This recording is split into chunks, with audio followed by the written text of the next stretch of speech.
नमस्कार बच्चों, आज करेंगे हम अपना पाठ मानवीय करुणा की दिव्य चमक। ठीक है बेटा, इसका सार और जो है लेखक के बारे में हम पहले ही पढ़ चुके हैं कि इसका लेखक कौन है और जो है इसका सार क्या है। इसके लेखक हैं बेटा सर्वेश्वर दयाल सक्सेना। कौन है इसके लेखक? सर्वेश्वर दयाल सक्सेना। और इस पाठ में बेटा किसके बारे में बताया गया है? इस पाठ में बताया गया है फादर कामिल बुल्के के बारे में वर्णन किया गया है। और बेटा अगर मैं इस पाठ की बात करूं कि इस पाठ का जो ये शीर्षक है मानवीय करुणा की दिव्य चमक, किसे कहा है कवि ने मानवीय करुणा की दिव्य चमक? फादर कामिल बुल्के को। क्यों कहा है? क्योंकि जो फादर बुल्के थे उनमें जो है बेटा मानवता, अपनापन, ममता, करुणा, प्रेम जो है कूट कूट कर भरे हुए थे। वो एक ऐसा व्यक्ति था बेटा जिसके मन में दूसरों के लिए क्या था? प्रेम ही प्रेम था। वो जिससे एक बार रिश्ता बना लेता था उससे जीवन भर निभाता था और सभी के सुख दुख में शामिल होते थे। और क्या था बेटा? और दूसरों को सांत्वना भरे शब्द कहते थे। इसीलिए लेखक ने उन्हें क्या कहा है? मानवीय करुणा की दिव्य चमक। पाठ शुरू करते हैं। फादर को क्या कहता है? जहरबाद से नहीं मरना चाहिए था। मतलब जहरबाद यहाँ पर क्या है बेटा? गैंग्रीन नामक रोग। इसमें क्या होता है? इसमें हमारे शरीर में एक जहरीला फोड़ा हो जाता है जिसके कारण व्यक्ति की कष्टदायी मृत्यु हो जाती है। तो क्या कह रहा है लेखक? फादर को जहरबाद से नहीं मरना चाहिए था जिसकी रगों में दूसरों के लिए मिठास भरे अमृत के अतिरिक्त और कुछ नहीं था। उसके लिए इस जहर का विधान क्यों हो? विधान मतलब नियम क्यों हो? यह सवाल किस ईश्वर से पूछे? प्रभु की आस्था ही जिसका अस्तित्व था वह देह की इस यातना की परीक्षा उम्र की आखिरी देहरी मतलब दहलीज पर क्यों दे? यहाँ पर बेटा वो क्या कह रहा है कि फादर को जहरबाद से नहीं मरना चाहिए था। ये बेटा ये सवाल जो है लेखक के मन में उठ रहा है। क्यों उठ रहा है? क्योंकि फादर जो थे वो सभी से अपनेपन का, सभी के लिए उनके मन में क्या था? अपनापन था, ममता भरी हुई थी। सब में क्या भर देते थे वो? मिठास भरे अमृत के अतिरिक्त। मतलब सभी से जो है वो मीठे शब्द कहते थे, सभी से मीठा बोलते थे और इसके अलावा कभी क्रोध नहीं करते थे। ऐसे व्यक्ति के लिए ऐसे व्यक्ति की जो मृत्यु है वो इतनी कष्टदायी क्यों हुई? किस ईश्वर से जाकर पूछे? कौन कह रहा है ये? लेखक सर्वेश्वर दयाल सक्सेना। कि जिसकी आस्था, कि प्रभु का आस्था ही जिसका अस्तित्व थी, उसे शरीर की मतलब इतनी परीक्षा, वो भी उम्र की आखिरी दहलीज पर जब उसकी मृत्यु होने वाली थी, क्यों देनी पड़ी? जबकि बेटा हमारे समाज में ऐसे बहुत से व्यक्ति हैं जो क्या हैं, जो मतलब दूसरों को कष्ट देते हैं, जिनके मन में ईर्ष्या भरी हुई होती हैं, उनकी मृत्यु भी आसानी से हो जाती है। अब वो बेटा उनके व्यक्तित्व का वर्णन कर रहे हैं कि फादर बुल्के कैसे थे, क्या वो था, उनकी कैसी छवि जो है पाठ में दर्शाई गई है। एक लंबी पादरी मतलब जो फादर होते हैं, क्रिश्चियन जो गिरजाघर आपने देखे होंगे बेटा, गिरजाघर में जो पूजा करते हैं, जैसे हमारे मंदिरों में पूजा करने वालों को हम क्या कहते हैं? पंडित कहते हैं। वैसे ही गिरजाघर में जो पुजारी होते हैं उनको क्या कहा जाता है? फादर या पादरी।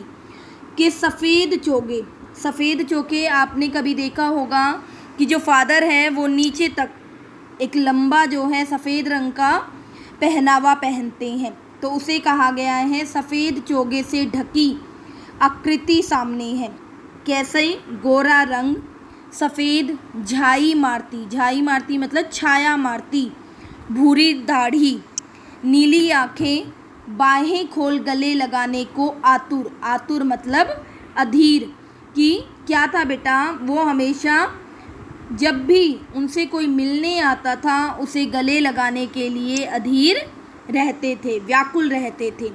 इतनी ममता, इतना अपनत्व, किसमें कह रहा है वो, इतनी ममता, इतना अपनत्व इस साधु में अपने हर एक प्रियजन के लिए उमड़ता था। मैं 35 साल से, लेखक कितने साल से जानता था फादर बुल्के को? 35 साल से इसका साक्षी था। साक्षी मतलब गवाह हूँ कि मैं 35 साल से फादर बुल्के को देख रहा था। उनके अंदर जो है इतना अपनापन बना था कि जब भी कोई उनसे मिलने के लिए जाता था तो वो उसे गले लगाकर क्या है, एक मतलब अपनेपन से मिलते थे। तब भी जब वह इलाहाबाद में थे और तब भी जब वह दिल्ली आते थे। मतलब वो दिल्ली आते थे तो लेखक से मिले बिना नहीं जाते थे। आज उन बाहों का दबाव मैं अपनी छाती पर महसूस करता हूँ।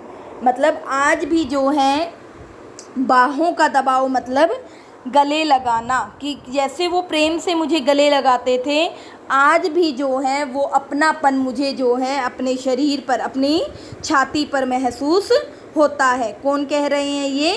सर्वेश्वर दयाल सक्सेना। फादर को याद करना एक उदास शांत संगीत को सुनने जैसा है। ये पंक्ति बेटा क्वेश्चन में भी आई है आपकी, इसका आशय स्पष्ट कीजिए। इसका आशय क्या है बेटा? यहाँ पर ये क्या कह रहे हैं कि फादर को याद करना एक उदास शांत संगीत को सुनने जैसा है। लेखक ने इसलिए कहा बेटा, इसमें जो है फादर बुल्के का व्यक्तित्व उन्होंने दर्शाया है। वो क्या कहते हैं कि जो फादर की याद है, स्मृति है, वो कैसी है? उदास शांत संगीत को सुनने जैसी। कि जैसे हम शांत और उदास संगीत को सुनते हैं तो क्या है, हमारे मन में शांति और उदासी छा जाती है। वैसे ही जब हम फादर बुल्के को, जब लेखक फादर बुल्के को याद करता है बेटा, तो उनकी यादें जो हैं उन्हें क्या प्रदान करती हैं? शांति प्रदान करती हैं। लेकिन उनका अभाव, कि अब वो उनके साथ नहीं है, वो उनके अंदर जो है उदासी भर देता है। उनको देखना करुणा के निर्मल जल में स्नान करने जैसा है। कि जैसे साफ स्वच्छ पवित्र जल में, मतलब जो है एक क्या कह सकते हो आप, परछाई देख सकते हैं, या जिसमें स्नान करके व्यक्ति की आत्मा जो है शुद्ध हो जाती है। वैसा ही किसको देखने पर होता था? फादर बुल्के को देखने पर। और क्या कहता है? उनसे बात करना कर्म के संकल्प से भरना था। कि उनको देखना तो क्या था? निर्मल जल में स्नान करने के समान था। और उनसे बातें करना, मतलब बातें करते थे तो व्यक्ति जो है कर्म के, कर्म मतलब कार्य के संकल्प से क्या होता था? मतलब उसमें जो है कार्य करने का दृढ़ निश्चय जो है वो आ जाता था, कर्म में विश्वास करने लगता था। मुझे परिमल के वे दिन याद हैं। परिमल का वर्णन बेटा यहाँ पर पीछे आप पाठ को जब देखोगे तो दिया हुआ है कि परिमल क्या था। परिमल जो है बेटा एक संस्था थी, एक समूह था साहित्यकारों का, जिसका निर्माण किसने किया था? निराला जी ने। और कब किया था? 1944 में। जो वो थे, मतलब जो एक युवक मंडल कह सकते हो, उत्साही युवक मंडल, साहित्यकार लोग जो थे, उनके समूह की, मतलब उन मित्रों ने मिलकर एक समूह की स्थापना की थी जिसका नाम था परिमल। और इसमें क्या होती थी? इसमें जो है बेटा सम्मेलन होते थे, कवि सम्मेलन होते थे, कहानियाँ, कविताएं, नाटक, गोष्ठियाँ होती थी। मतलब जो है बड़े बड़े साहित्यकार इसमें बैठकर जो है आपस में रचनाओं पर क्या करते थे? चर्चा करते थे। और उसमें क्या है? फादर बुल्के भी, अब वो क्या कह रहा है? जब हम एक पारिवारिक रिश्ते में बंधे जैसे थे, उस समय फादर बुल्के भी कैसे बन गए थे? उस समूह के सारे सदस्य एक पारिवारिक रिश्ते की, एक पारिवारिक मतलब परिवार के सदस्य की तरह बन गए थे परिमल के सभी सदस्य। जिसके बड़े फादर बुल्के थे। उस समूह में सबसे बड़े कौन थे? Father Bulcke. हमारे हंसी मजाक में वह निर्लिप्त होता है बेटा, पक्षपात रहित, मतलब किसी का पक्ष नहीं लेते थे, पक्षपात रहित वो शामिल होते थे। उन रचनाओं पर अपनी राय देते थे, साफ साफ बताते थे। ठीक है, गोष्ठियों में वह गंभीर बहस करते। हमारी रचनाओं पर बेबाक राय देना मतलब स्पष्ट रूप से कह देना कि जो उन्हें उनकी रचनाओं में कमी लगती थी वो साफ साफ बता देते थे और सलाह भी देते थे। और हमारे घरों के किसी भी उत्सव और संस्कार में वह बड़े भाई और पुरोहित जैसे खड़े हो हमें अपने आशीषों से भर देते थे। लेखक कहता है कि वो हमारे, मैंने पहले भी बताया कि फादर बुल्के जो है बेटा हर किसी के सुख दुख में काम आने वाले व्यक्ति थे। तो लेखक के साथ जो है वो बेटा कैसे हो गए थे? उनके बड़े भाई के समान, घर का कोई पुरोहित जैसे आगे बढ़कर उत्सव और संस्कार संभाल लेता है, वैसे ही फादर बुल्के भी जो हैं लेखक के घर में आगे बढ़कर सारी जिम्मेवारियां संभाल लेते थे और अपने आशीर्वादों से उन्हें भरते थे। मुझे अपना बच्चा और फादर का उसके मुख में पहली बार अन्न डालना, जो एक अन्नप्राशन की रस्म होती है बेटा, वो किसने की थी? लेखक के बच्चे की फादर बुल्के ने, याद आता है। और नीली आँखों में चमक में तैरता उनका वात्सल्य भी, वात्सल्य मतलब प्रेम भी, जैसे किसी ऊंचाई पर देवदारू की छाया में खड़े हों। मतलब फादर बुल्के की तुलना किससे की है बेटा? यहाँ पर किसके समान बताया है? देवदारू के वृक्ष के समान। क्यों कहा बेटा यहाँ पर देवदारू के वृक्ष के समान उन्हें? कि देवदार का जो वृक्ष होता है वो कैसा होता है? विशाल और छायादार होता है। वैसे ही फादर बुल्के का हृदय भी क्या था? विशाल था। उनके मन में जो है बेटा सभी के लिए प्रेम भरा हुआ था और जो भी उनकी शरण में आता था उस व्यक्ति को वो क्या है? शांति और सुकून प्रदान करते थे और अपनी मधुरता और आशीर्वादों से भर देते थे। आगे क्या कहता है? कहाँ से शुरू करें? मतलब कि मैं फादर बुल्के का जो वर्णन है वो कहाँ से शुरू करूँ? इलाहाबाद की सड़कों पर फादर की साइकिल चलती दिख रही है।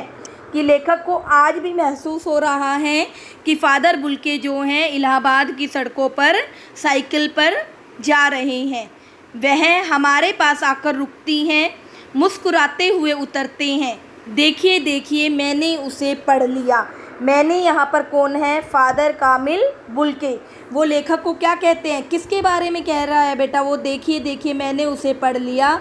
जब भी लेखक की या उनके मित्रों की कोई नई रचना प्रकाशित होती थी तो फादर बुल्के जो हैं उन्हें मुस्कुराते हुए कहते थे कि मैंने उस रचना को क्या है? पढ़ लिया और मैं कहना चाहता हूँ। मतलब उसके बारे में जो है वो अपनी राय जो है लेखक को बताते थे। उनको क्रोध में कभी नहीं देखा, आवेश में देखा है। आवेश मतलब जोश में देखा है। क्रोध करते उन्हें कभी नहीं देखा, लेकिन उनके अंदर जो है जोश उमंग भरी हुई थी और ममता तथा प्यार में लबालब होता है बेटा ऊपर तक भरा हुआ, झलकता महसूस किया है। अक्सर उन्हें देखकर लगता है कि बेल्जियम में इंजीनियरिंग के अंतिम वर्ष में पहुंचकर उनके मन में सन्यासी बनने की इच्छा कैसे जाग गई, जबकि घर भरा पूरा था। 2 भाई, 1 बहन, माँ पिता सभी थे। अब लेखक कहता है कि एक ऐसा व्यक्ति जिसका एक भरा पूरा परिवार है, मतलब भाई भी है, बहन भी है, माँ बाप भी है, और जो इंजीनियरिंग की पढ़ाई कर रहा है वो भी विदेश में। पता नहीं उसके साथ ऐसा क्या हुआ जो अंतिम वर्ष में पहुंचने के बाद उसने सन्यासी बनने की इच्छा जाहिर की और कहाँ पर, वो भी और कहाँ बसने का निर्णय किया? भारत में बसने का निर्णय किया। फिर क्या कहता है? जब भी कोई उनसे पूछता था आपको अपने देश की याद आती है, तो वो क्या कहते थे कि मेरा देश तो अब भारत है। मैं जन्मभूमि की पूछ रहा हूँ। हाँ आती है, बहुत सुंदर है मेरी जन्मभूमि रैम्स चैपल।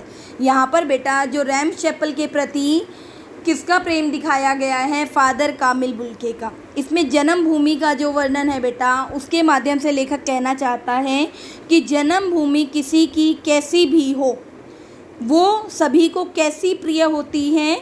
वो सभी को जो है बेटा, आप कह सकते हो अपनी माँ की तरह प्रिय होती है। व्यक्ति कहीं भी रह ले दुनिया में, लेकिन जन्मभूमि के प्रति उसका विशेष लगाव होता है। वैसे ही यहाँ पर फ़ादर कामिल बुल्के का भी जो अपनी जन्मभूमि के प्रति है वो एक विशेष लगाव है।